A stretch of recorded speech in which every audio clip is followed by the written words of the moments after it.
And now, if any people should be disposed to think my history immoral, for I have heard some assert that I was a man who never deserved that so much prosperity should fall to my share, I will beg those cavillers to do me the favor to read the conclusion of my adventures, when they will see it was no such great prize that I had won, and that wealth, splendor, 30,000 per annum, and a seat in Parliament, are often purchased at too dear a rate, when one has to buy those enjoyments at the price of personal liberty, and saddled with the charge of a troublesome wife.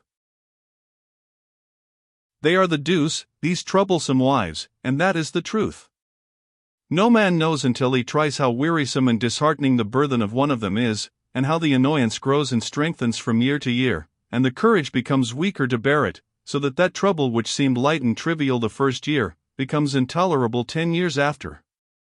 I have heard of one of the classical fellows in the dictionary who began by carrying a calf up a hill every day, and so continued until the animal grew to be a bull, which he still easily accommodated upon his shoulders. But take my word for it, young unmarried gentlemen, a wife is a very much harder pack to the back than the biggest heifer in Smithfield, and, if I can prevent one of you from marrying, the memoirs of Barry Lyndon, Esq. will not be written in vain.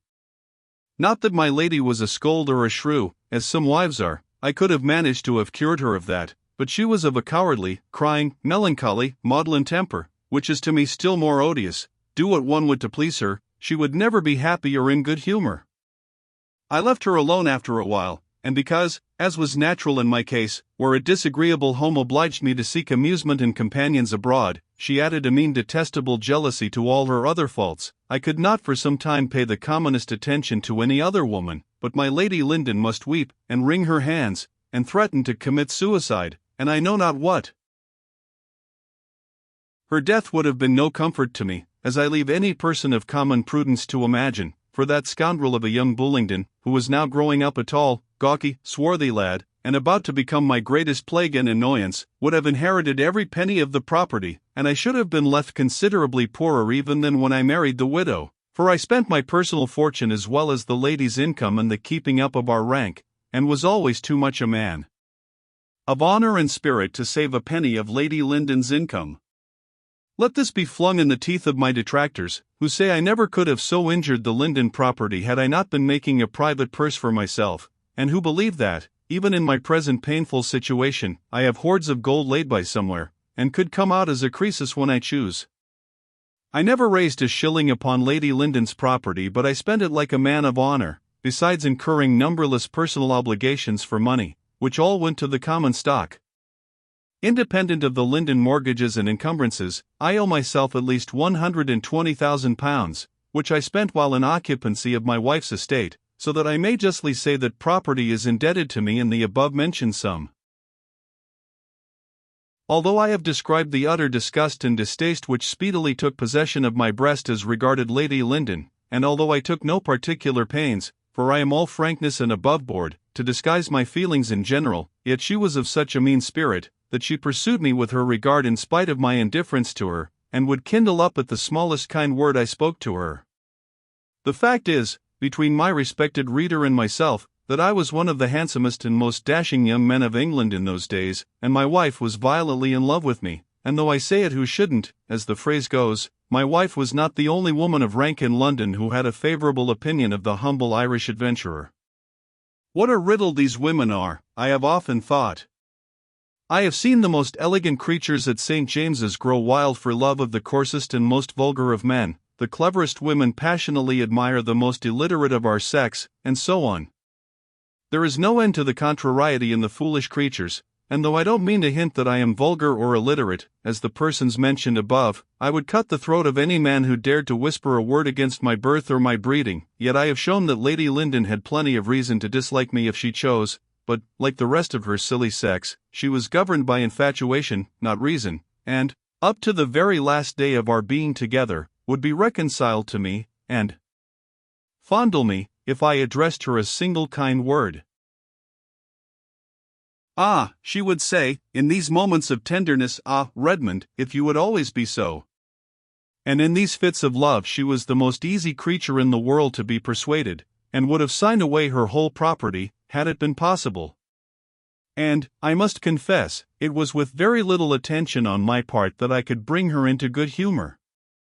To walk with her on the Mall, or at Ranelagh, to attend her to church at St. James's, to purchase any little present or trinket for her, was enough to coax her. Such is female inconsistency. The next day she would be calling me Mr. Barry probably, and be bemoaning her miserable fate that she ever should have been united to such a monster. So it was she was pleased to call one of the most brilliant men in His Majesty's 3 kingdoms, and I warrant me other ladies had a much more flattering opinion of me. Then she would threaten to leave me, but I had a hold of her in the person of her son, of whom she was passionately fond. I don't know why, for she had always neglected Bullingdon, her older son, and never bestowed a thought upon his health, his welfare, or his education.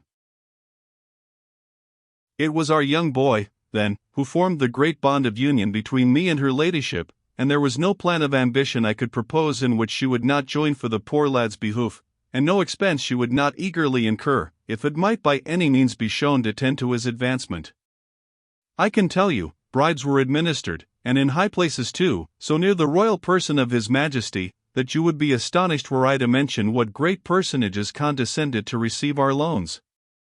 I got from the English and Irish heralds a description and detailed pedigree of the barony of Barryogue, and claimed respectfully to be reinstated in my ancestral titles, and also to be rewarded with the Viscounty of Ballyberry. This head would become a coronet, my lady would sometimes say, in her fond moments, smoothing down my hair, and, indeed, there is many a puny whipster in their lordships' house who has neither my presence nor my courage, my pedigree, nor any of my merits. The striving after this peerage I considered to have been one of the most unlucky of all my unlucky dealings at this period. I made unheard of sacrifices to bring it about. I lavished money here and diamonds there. I bought lands at 10 times their value, purchased pictures and articles of virtu at ruinous prices. I gave repeated entertainments to those friends to my claims who, being about the royal person, were likely to advance it. I lost many a bet to the royal dukes, His Majesty's brothers, but let these matters be forgotten, and, because of my private injuries, let me not be deficient in loyalty to my sovereign. The only person in this transaction whom I shall mention openly, is that old scamp and swindler, Gustavus Adolphus, 13th Earl of Crabs. This nobleman was one of the gentlemen of His Majesty's closet, and one with whom the revered monarch was on terms of considerable intimacy. A close regard had sprung up between them in the old king's time, when His Royal Highness, playing at battledore and shuttlecock with the young lord on the landing place of the great staircase at Kew, in some moment of irritation the Prince of Wales kicked the young earl downstairs, who, falling, broke his leg. The prince's hearty repentance for his violence caused him to ally himself closely with the person whom he had injured, and when His Majesty came to the throne there was no man, it is said, of whom the Earl of Bute was so jealous as of my Lord Crabs. The latter was poor and extravagant, and Bute got him out of the way, by sending him on the Russian and other embassies, but on this favourite's dismissal, Crabs sped back from the continent, and was appointed almost immediately to a place about His Majesty's person. It was with this disreputable nobleman that I contracted an unlucky intimacy, when, fresh and unsuspecting, I first established myself in town, after my marriage with Lady Lyndon, and, as Crabs was really one of the most entertaining fellows in the world, I took a sincere pleasure in his company, besides the interesting desire I had in cultivating the society of a man who was so near the person of the highest personage in the realm. To hear the fellow, you would fancy that there was scarce any appointment made in which he had not a share. He told me, for instance, of Charles Fox being turned out of his place a day before poor Charlie himself was aware of the fact. He told me when the House were coming back from America, and who was to succeed to the command there. Not to multiply instances, it was upon this person that I fixed my chief reliance for the advancement of my claim to the barony of Barryogue and the Viscounty which I proposed to get.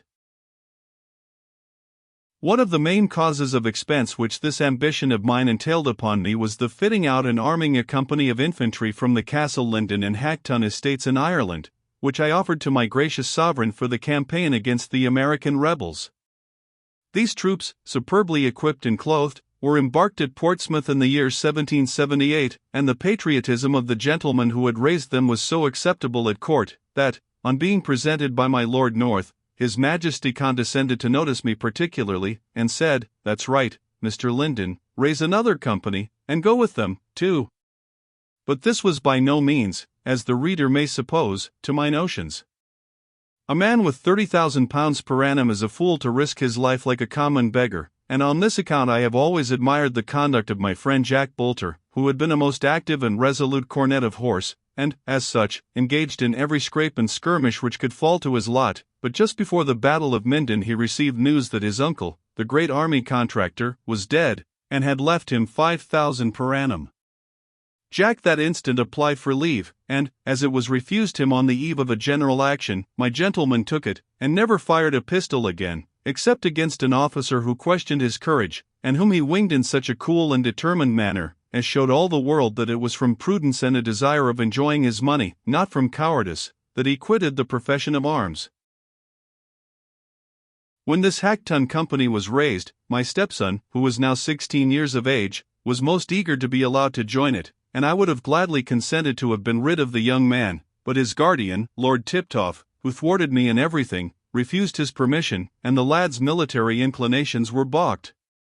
If he could have gone on the expedition, and a rebel rifle had put an end to him, I believe, to tell the truth, I should not have been grieved overmuch, and I should have had the pleasure of seeing my other son the heir to the estate which his father had won with so much pains. The education of this young nobleman had been, I confess, some of the loosest, and perhaps the truth is, I did neglect the brat. He was of so wild, savage, and insubordinate a nature, that I never had the least regard for him, and before me and his mother, at least, was so moody and dull, that I thought instruction thrown away upon him, and left him for the most part to shift for himself. For 2 whole years he remained in Ireland away from us, and when in England, we kept him mainly at Hackton, never caring to have the uncouth ungainly lad in the genteel company in the capital in which we naturally mingled. My poor boy, on the contrary, was the most polite and engaging child ever seen. It was a pleasure to treat him with kindness and distinction, and before he was 5 years old, the little fellow was the pink of fashion, beauty, and good breeding. In fact, he could not have been otherwise, with the care both his parents bestowed upon him, and the attentions that were lavished upon him in every way. When he was 4 years old, I quarreled with the English nurse who had attended upon him, and about whom my wife had been so jealous, and procured for him a French gouvernante, who had lived with families of the first quality in Paris, and who, of course, must set my Lady Lyndon jealous too. Under the care of this young woman my little rogue learned to chatter French most charmingly. It would have done your heart good to hear the dear rascal swear mort de ma vie, and to see him stamp his little foot, and send the manants and canaille of the domestics to the 30,000 diables.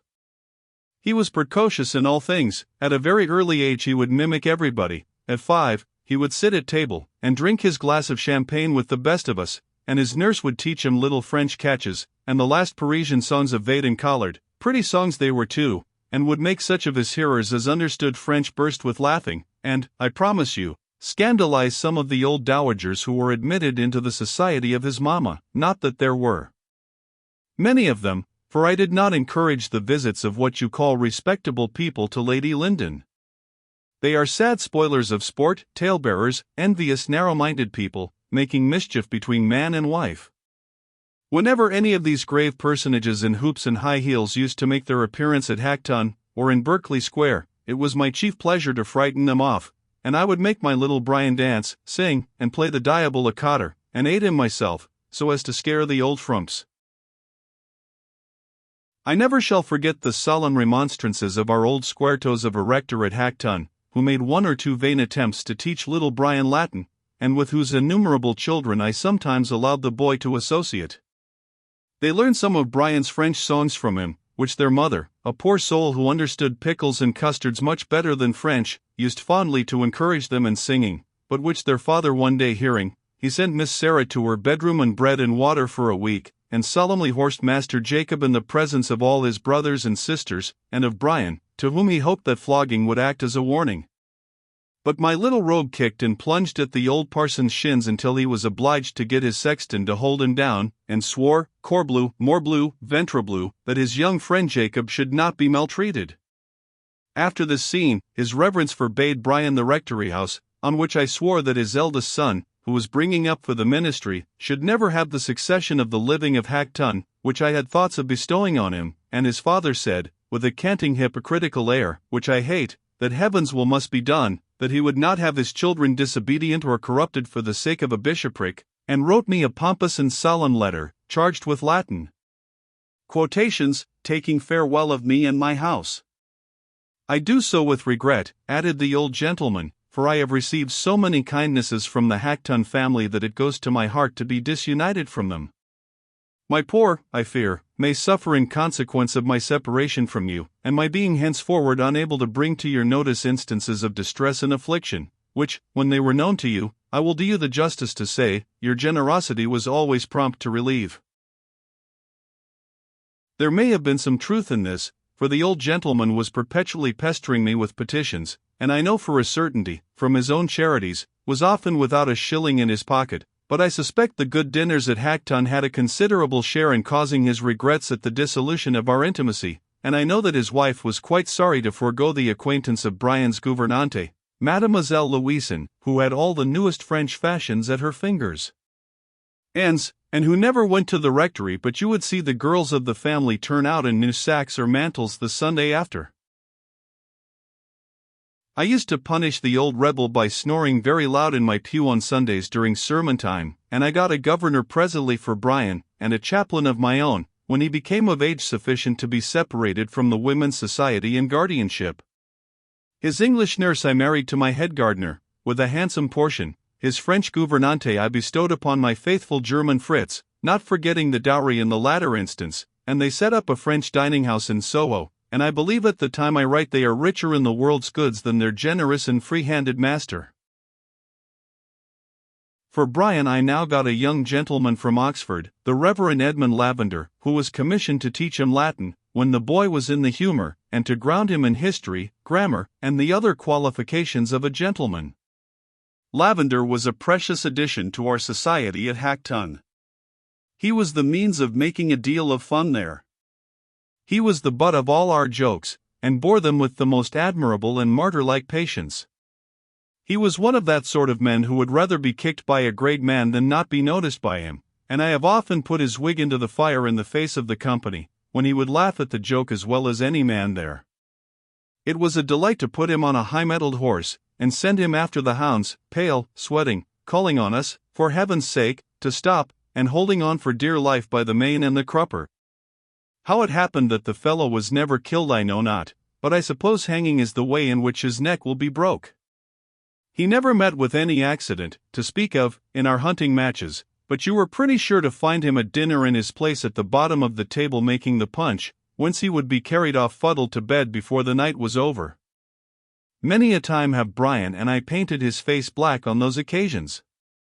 We put him into a haunted room, and frightened his soul out of his body with ghosts. We let loose cargoes of rats upon his bed, we cried fire, and filled his boots with water, we cut the legs of his preaching chair, and filled his sermon book with snuff.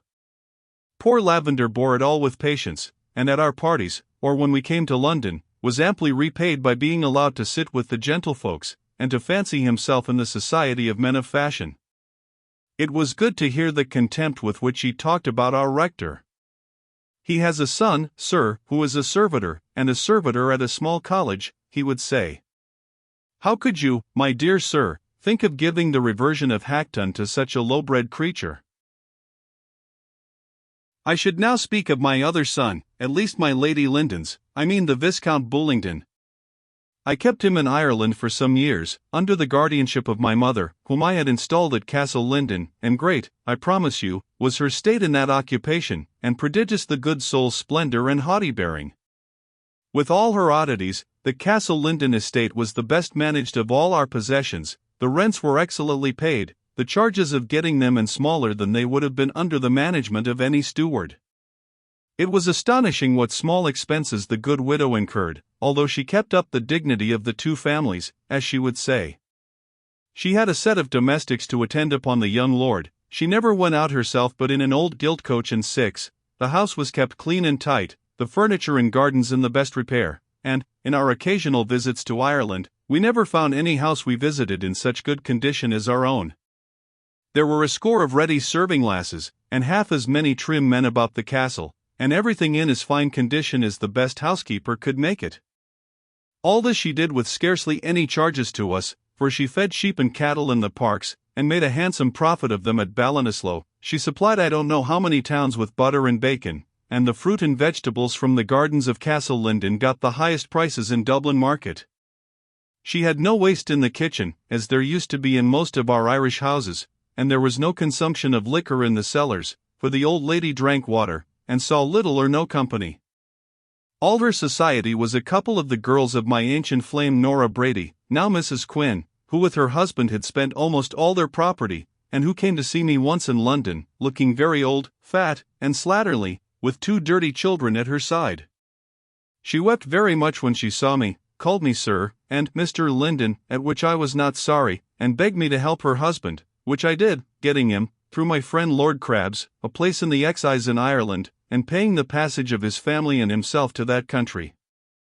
I found him a dirty, cast-down, snivelling drunkard, and, looking at poor Nora, could not but wonder at the days when I had thought her a divinity. But if ever I have had a regard for a woman, I remain through life her constant friend, and could mention 1,000 such instances of my generous and faithful disposition. Young Bullingdon, however, was almost the only person with whom she was concerned that my mother could not keep in order. The accounts she sent me of him at first were such as gave my paternal heart considerable pain. He rejected all regularity and authority. He would absent himself for weeks from the house on sporting or other expeditions. He was when at home silent and queer, refusing to make my mother's game at piquet of evenings, but plunging into all sorts of musty old books, with which he muddled his brains, more at ease laughing and chatting with the pipers and maids in the servants' hall, than with the gentry in the drawing-room, always cutting jibes and jokes at Mrs. Barry, at which she, who was rather a slow woman at repartee, would chafe violently, in fact, leading a life of insubordination and scandal. And, to crown all, the young scapegrace took to frequenting the society of the Romish priest of the parish, a threadbare rogue, from some popish seminary in France or Spain, rather than the company of the vicar of Castle Lyndon, a gentleman of Trinity, who kept his hounds and drank his 2 bottles a day. Regard for the lad's religion made me not hesitate then how I should act towards him. If I have any principle which has guided me through life, it has been respect for the establishment, and a hearty scorn and abhorrence of all other forms of belief. I therefore sent my French body servant, in the year 17, to Dublin with a commission to bring the young reprobate over, and the report brought to me was that he had passed the whole of the last night of his stay in Ireland with his popish friend at the Mass-house, that he and my mother had a violent quarrel on the very last day, that, on the contrary, he kissed Biddy and Dosey, her 2 nieces, who seemed very sorry that he should go, and that being pressed to go and visit the rector, he absolutely refused, saying he was a wicked old Pharisee, inside whose doors he would never set his foot. The doctor wrote me a letter, warning me against the deplorable errors of this young imp of perdition, as he called him, and I could see that there was no love lost between them. But it appeared that, if not agreeable to the gentry of the country, young Bullingdon had a huge popularity among the common people. There was a regular crowd weeping round the gate when his coach took its departure. Scores of the ignorant savage wretches ran for miles along by the side of the chariot, and some went even so far as to steal away before his departure, and appear at the pigeon-house at Dublin to bid him a last farewell. It was with considerable difficulty that some of these people could be kept from secreting themselves in the vessel, and accompanying their young lord to England. To do the young scoundrel justice, when he came among us, he was a manly noble-looking lad, and everything in his bearing and appearance betokened the high blood from which he came. He was the very portrait of some of the dark cavaliers of the Lyndon race, whose pictures hung in the gallery at Hackton, where the lad was fond of spending the chief part of his time, occupied with the musty old books which he took out of the library, and which I hate to see a young man of spirit poring over. Always in my company he preserved the most rigid silence, and a haughty scornful demeanor, which was so much the more disagreeable because there was nothing in his behavior I could actually take hold of to find fault with, although his whole conduct was insolent and supercilious to the highest degree. His mother was very much agitated at receiving him on his arrival. If he felt any such agitation he certainly did not show it. He made her a very low and formal bow when he kissed her hand, and, when I held out mine, put both his hands behind his back, stared me full in the face, and bent his head, saying, "Mr. Barry Lyndon, I believe," turned on his heel, and began talking about the state of the weather to his mother, whom he always styled "Your Ladyship."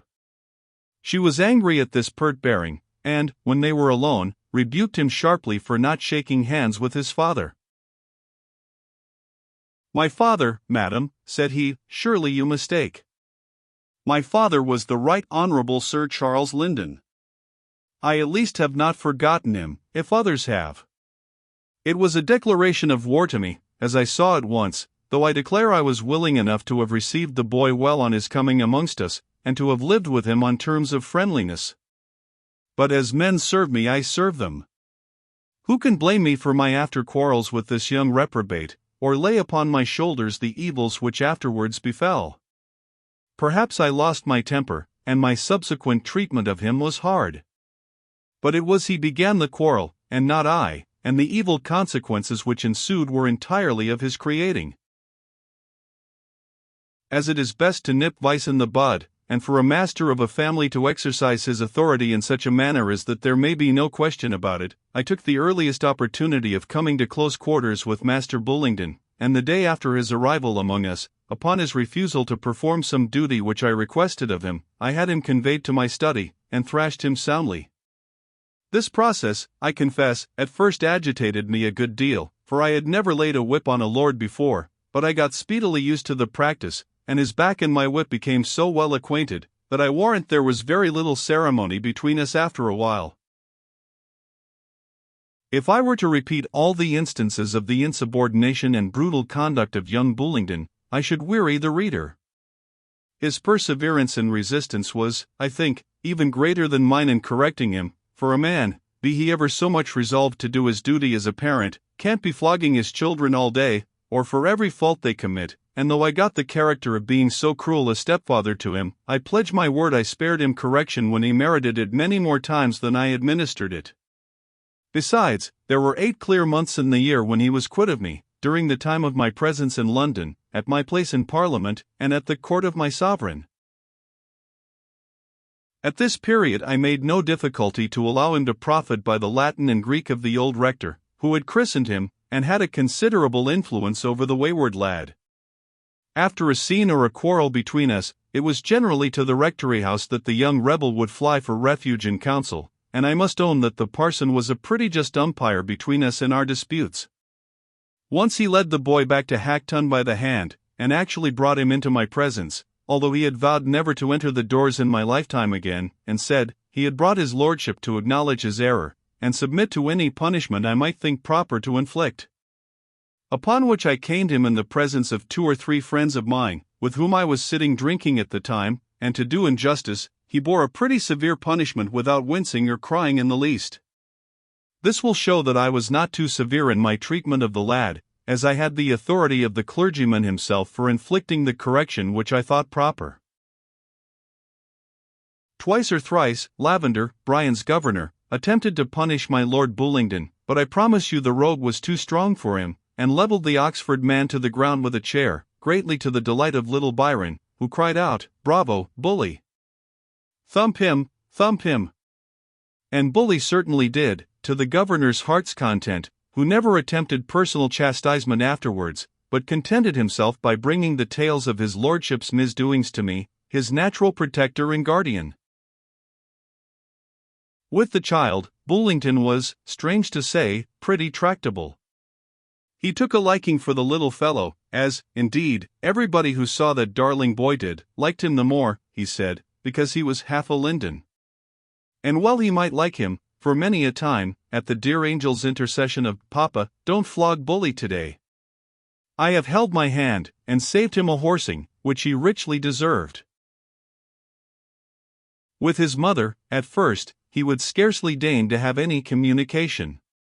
He said she was no longer one of the family.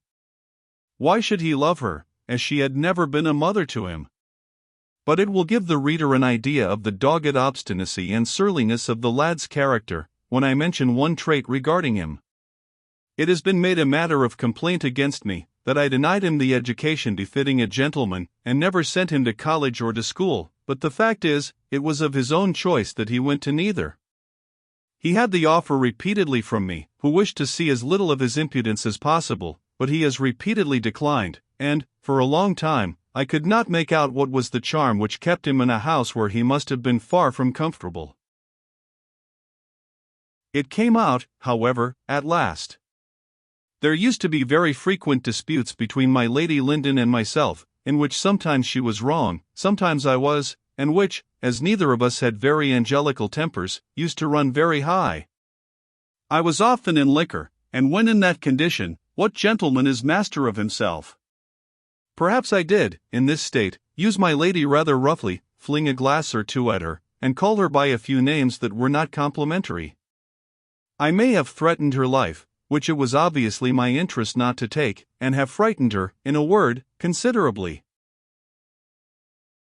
After one of these disputes, in which she ran screaming through the galleries, and I, as tipsy as a lord, came staggering after, it appears Bullington was attracted out of his room by the noise. As I came up with her, the audacious rascal tripped up my heels, which were not very steady, and catching his fainting mother in his arms, took her into his own room, where he, upon her entreaty, swore he would never leave the house as long as she continued united with me. I knew nothing of the vow, or indeed of the tipsy frolic which was the occasion of it. I was taken up glorious, as the phrase is, by my servants, and put to bed, and, in the morning, had no more recollection of what had occurred any more than of what happened when I was a baby at the breast. Lady Lyndon told me of the circumstance years after, and I mention it here, as it enables me to plead honorably not guilty to one of the absurd charges of cruelty trumped up against me with respect to my stepson. Let my detractors apologize, if they dare, for the conduct of a graceless ruffian who trips up the heels of his own natural guardian and stepfather after dinner. This circumstance served to unite mother and son for a little, but their characters were too different. I believe she was too fond of me ever to allow him to be sincerely reconciled to her. As he grew up to be a man, his hatred towards me assumed an intensity quite wicked to think of, and which I promise you I returned with interest, and it was at the age of 16, I think, that the impudent young hangdog, on my return from Parliament one summer, and on my proposing to cane him as usual, gave me to understand that he would submit to no farther chastisement from me, and said, grinding his teeth, that he would shoot me if I laid hands on him. I looked at him. He was grown, in fact, to be a tall young man, and I gave up that necessary part of his education. It was about this time that I raised the company which was to serve in America, and my enemies in the country, and since my victory over the Tiptoffs I scarce need say I had many of them, began to propagate the most shameful reports regarding my conduct to that precious young scapegrace my stepson, and to insinuate that I actually wished to get rid of him. Thus my loyalty to my sovereign was actually construed into a horrid unnatural attempt on my part on Bullington's life, and it was said that I had raised the American corps for the sole purpose of getting the young Viscount to command it, and so of getting rid of him. I am not sure that they had not fixed upon the name of the very man in the company who was ordered to dispatch him at the first general action, and the bribe I was to give him for this delicate piece of service. But the truth is, I was of opinion then, and though the fulfillment of my prophecy has been delayed, yet I make no doubt it will be brought to pass ere long, that my Lord Bullington needed none of my aid in sending him into the other world, but had a happy knack of finding the way thither himself, which he would be sure to pursue. In truth, he began upon this way early. Of all the violent, daring, disobedient scapegraces that ever caused an affectionate parent pain, he was certainly the most incorrigible. There was no beating him, or coaxing him, or taming him. For instance, with my little son, when his governor brought him into the room as we were over the bottle after dinner, my lord would begin his violent and undutiful sarcasms at me. "Dear child," he would say, beginning to caress and fondle him, "what a pity it is I am not dead for thy sake." The Lyndons would then have a worthier representative, and enjoy all the benefit of the illustrious blood of the Barrys of Barryogue, would they not, Mr. Barry Lyndon? He always chose the days when company, or the clergy or gentry of the neighborhood, were present, to make these insolent speeches to me. Another day, it was Brian's birthday. We were giving a grand ball and gala at Hackton, and it was time for my little Brian to make his appearance among us, as he usually did in the smartest little court suit you ever saw, But it brings tears into my old eyes now to think of the bright looks of that darling little face. There was a great crowding and tittering when the child came in, led by his half-brother, who walked into the dancing room, would you believe it, in his stocking feet, leading little Brian by the hand, paddling about in the great shoes of the elder. "Don't you think he fits my shoes very well, Sir Richard Wargrave?" says the young reprobate, upon which the company began to look at each other and to titter, and his mother, coming up to Lord Bullington with great dignity, seized the child to her breast, and said, "From the manner in which I love this child, my lord, you ought to know how I would have loved his elder brother had he proved worthy of any mother's affection," and, bursting into tears, Lady Lyndon left the apartment, and the young lord rather discomfited for once. At last, on one occasion, his behavior to me was so outrageous, it was in the hunting field and in a large public company, that I lost all patience, rode at the urchin straight, wrenched him out of his saddle with all my force, and, flinging him roughly to the ground, sprang down to it myself, and administered such a correction across the young caitiff's head and shoulders with my horsewhip as might have ended in his death, had I not been restrained in time, for my passion was up, and I was in a state to do murder or any other crime. The lad was taken home and put to bed, where he lay for a day or two in a fever, as much from rage and vexation as from the chastisement I had given him, and 3 days afterwards, on sending to inquire at his chamber whether he would join the family at table, a note was found on his table, and his bed was empty and cold. The young villain had fled, and had the audacity to write in the following terms regarding me to my wife, his mother. "Madam," he said, "I have borne as long as mortal could endure the ill treatment of the insolent Irish upstart whom you have taken to your bed. It is not only the lowness of his birth and the general brutality of his manners which disgust me, and must make me hate him so long as I have the honor to bear the name of Lyndon, which he is unworthy of, but the shameful nature of his conduct towards your ladyship, his brutal and ungentlemanlike behavior, his open infidelity, his habits of extravagance, intoxication, his shameless robberies and swindling of my property and yours. It is these insults to you which shock and annoy me, more than the ruffian's infamous conduct to myself. I would have stood by your ladyship as I promised, but you seem to have taken latterly your husband's part, and, as I cannot personally chastise this low-bred ruffian, who, to our shame be it spoken, is the husband of my mother, and as I cannot bear to witness his treatment of you, and loathe his horrible society as if it were the plague, I am determined to quit my native country, at least during his detested life, or during my own. I possess a small income from my father, of which I have no doubt Mr. Barry will cheat me if he can, but which, if your ladyship has some feelings of a mother left, you will, perhaps, award to me. Messrs. Childs, the bankers, can have orders to pay it to me when due. If they receive no such orders, I shall be not in the least surprised, knowing you to be in the hands of a villain who would not scruple to rob on the highway, and shall try to find out some way in life for myself more honorable than that by which the penniless Irish adventurer has arrived to turn me out of my rights and home." This mad epistle was signed Bullingdon, and all the neighbors vowed that I had been privy to his flight, and would profit by it, though I declare on my honor my true and sincere desire, after reading the above infamous letter, was to have the author within a good arm's length of me, that I might let him know my opinion regarding him. But there was no eradicating this idea from people's minds, who insisted that I wanted to kill Bullingdon, whereas murder, as I have said, was never one of my evil qualities, and even had I wished to injure my young enemy ever so much, common prudence would have made my mind easy, as I knew he was going to ruin his own way. It was long before we heard of the fate of the audacious young truant, but after some 15 months had elapsed, I had the pleasure of being able to refute some of the murderous calumnies which had been uttered against me, by producing a bill with Bullingdon's own signature, drawn from General Tarleton's army in America, where my company was conducting itself with the greatest glory, and with which my lord was serving as a volunteer. There were some of my kind friends who persisted still in attributing all sorts of wicked intentions to me. Lord Tiptoft would never believe that I would pay any bill, much more any bill of Lord Bullingdon's. Old Lady Betty Grimsby, his sister, persisted in declaring the bill was a forgery, and the poor dear lord dead, until there came a letter to her ladyship from Lord Bullingdon himself, who had been at New York at headquarters, and who described at length the splendid festival given by the officers of the garrison to our distinguished chieftains, the two Howes.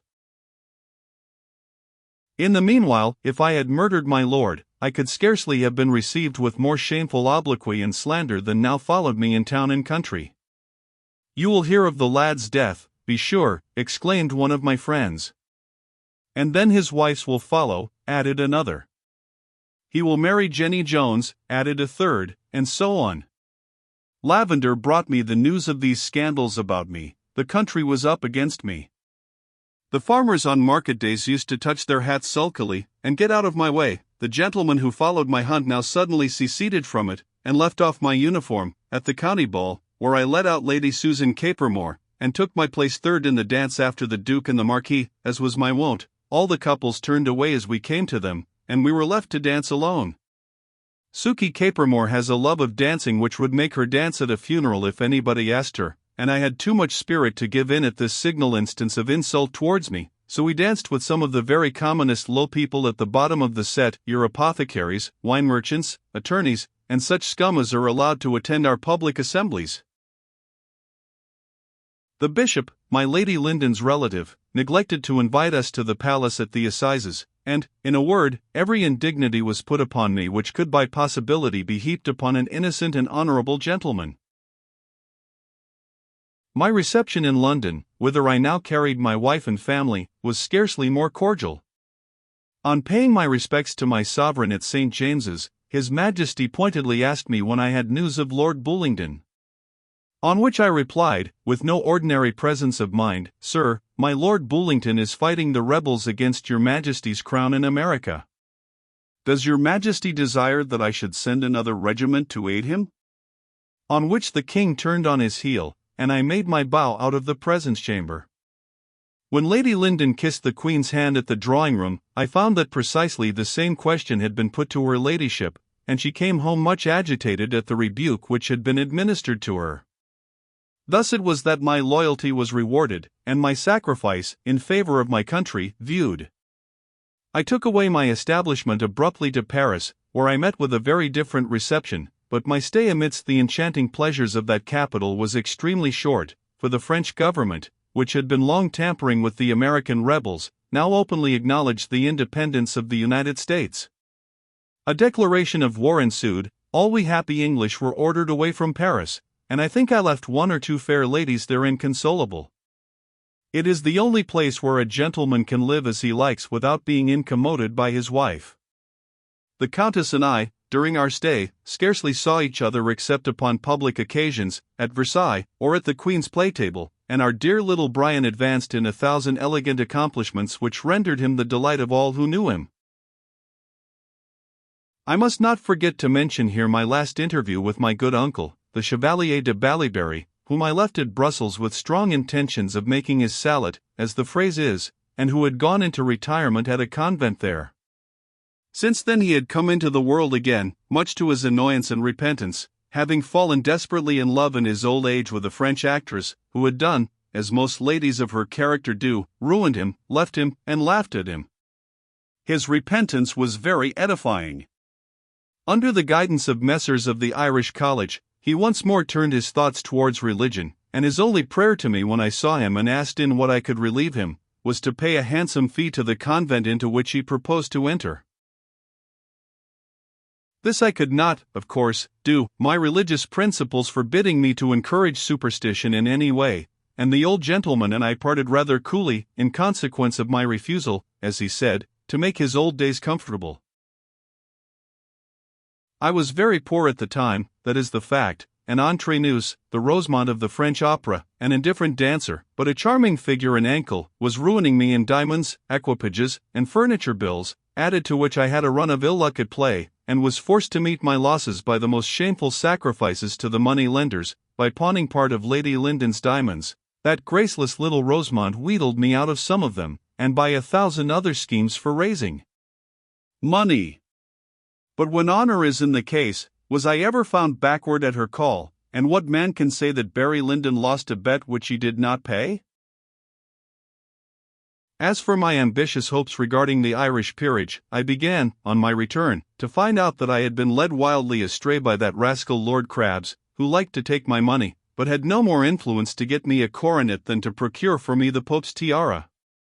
The sovereign was not a whit more gracious to me on returning from the continent than he had been before my departure, and I had it from one of the aides-de-camp of the royal dukes his brothers, that my conduct and amusements at Paris had been odiously misrepresented by some spies there, and had formed the subject of royal comment, and that the king had, influenced by these calumnies, actually said I was the most disreputable man in the 3 kingdoms.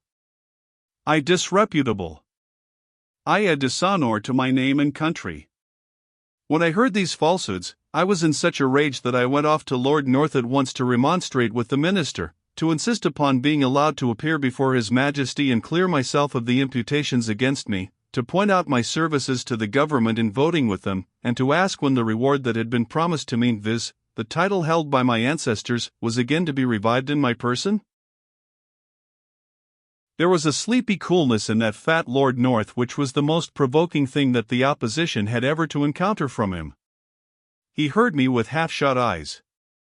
When I had finished a long violent speech, which I made striding about his room in Downing Street, and gesticulating with all the energy of an Irishman, he opened one eye, smiled, and asked me gently if I had done. On my replying in the affirmative, he said, "Well, Mr. Barry, I'll answer you, point by point. The king is exceedingly averse to make peers, as you know. Your claims, as you call them, have been laid before him, and His Majesty's gracious reply was, that you were the most impudent man in his dominions, and merited a halter rather than a coronet. As for withdrawing your support from us, you are perfectly welcome to carry yourself and your vote whithersoever you please. And now, as I have a great deal of occupation, perhaps you will do me the favor to retire." So saying, he raised his hand lazily to the bell, and bowed me out, asking blandly if there was any other thing in the world in which he could oblige me. I went home in a fury which can't be described, and having Lord Crabs to dinner that day, assailed his lordship by pulling his wig off his head, and smothering it in his face, and by attacking him in that part of the person where, according to report, he had been formerly assaulted by Majesty. The whole story was over the town the next day, and pictures of me were hanging in the clubs and print shops performing the operation alluded to. All the town laughed at the picture of the Lord and the Irishman, and, I need not say, recognized both. As for me, I was one of the most celebrated characters in London in those days, my dress, style, and equipage being as well known as those of any leader of the fashion, and my popularity, if not great in the highest quarters, was at least considerable elsewhere. The people cheered me in the Gordon Rose. At the time they nearly killed my friend Jemmy Twitcher and burned Lord Mansfield's house down. Indeed, I was known as a staunch Protestant, and after my quarrel with Lord North veered right round to the opposition, and vexed him with all the means in my power. These were not, unluckily, very great, for I was a bad speaker, and the House would not listen to me, and presently, in 1780, after the Gordon disturbance, was dissolved, when a general election took place. It came on me, as all my mishaps were in the habit of coming, at a most unlucky time.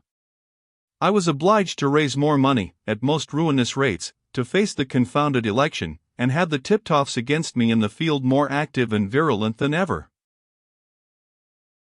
My blood boils even now when I think of the rascally conduct of my enemies in that scoundrelly election. I was held up as the Irish Bluebeard, and libels of me were printed, and gross caricatures drawn representing me flogging Lady Lyndon, whipping Lord Bullingdon, turning him out of doors in a storm, and I know not what. There were pictures of a pauper cabin in Ireland, from which it was pretended I came, others in which I was represented as a lackey in shoeblack. A flood of calumny was let loose upon me, in which any man of less spirit would have gone down. But though I met my accusers boldly, though I lavished sums of money in the election, though I flung open Hackton Hall and kept champagne and Burgundy running there, and at all my inns in the town, as commonly as water, the election went against me. The rascally gentry had all turned upon me and joined the Tiptoff faction. It was even represented that I held my wife by force, and though I sent her into the town alone, wearing my colors, with Brian in her lap, and made her visit the mayor's lady and the chief women there, nothing would persuade the people but that she lived in fear and trembling of me, and the brutal mob had the insolence to ask her why she dared to go back, and how she liked horsewhip for supper. I was thrown out of my election, and all the bills came down upon me together, all the bills I had been contracting during the years of my marriage, which the creditors, with a rascally unanimity, sent in until they lay upon my table in heaps. I won't cite their amount, it was frightful. My stewards and lawyers made matters worse. I was bound up in an inextricable toil of bills and debts, of mortgages and insurances, and all the horrible evils attendant upon them. Lawyers upon lawyers posted down from London, composition after composition was made, and Lady Lyndon's income hampered almost irretrievably to satisfy these cormorants. To do her justice, she behaved with tolerable kindness at this season of trouble, for whenever I wanted money I had to coax her, and whenever I coaxed her I was sure of bringing this weak and light-minded woman to good humor, who was of such a weak, terrified nature, that to secure an easy week with me she would sign away 1,000 a year. And when my troubles began at Hackton, and I determined on the only chance left, viz. to retire to Ireland and retrench, assigning over the best part of my income to the creditors until their demands were met, my lady was quite cheerful at the idea of going, and said, if we would be quiet, she had no doubt all would be well, indeed, was glad to undergo the comparative poverty in which we must now live for the sake of the retirement and the chance of domestic quiet which she hoped to enjoy. We went off to Bristol pretty suddenly, leaving the odious and ungrateful wretches at Hackton to vilify us, no doubt, in our absence. My stud and hounds were sold off immediately. The harpies would have been glad to pounce upon my person, but that was out of their power. I had raised, by cleverness and management, to the full as much on my mines and private estates as they were worth, so the scoundrels were disappointed in this instance, and as for the plate and property in the London house, they could not touch that, as it was the property of the heirs of the House of Lyndon. I passed over to Ireland, then, and took up my abode at Castle Lyndon for a while, all the world imagining that I was an utterly ruined man, and that the famous and dashing Barry Lyndon would never again appear in the circles of which he had been an ornament. But it was not so. In the midst of my perplexities, fortune reserved a great consolation for me still. Dispatches came home from America announcing Lord Cornwallis's defeat of General Gates in Carolina, and the death of Lord Bullingdon, who was present as a volunteer. For my own desires to possess a paltry Irish title I cared little. My son was now heir to an English earldom, and I made him assume forthwith the title of Lord Viscount Castle Lyndon, the third of the family titles. My mother went almost mad with joy at saluting her grandson as my lord, and I felt that all my sufferings and privations were repaid by seeing this darling child advanced to such a post of honor.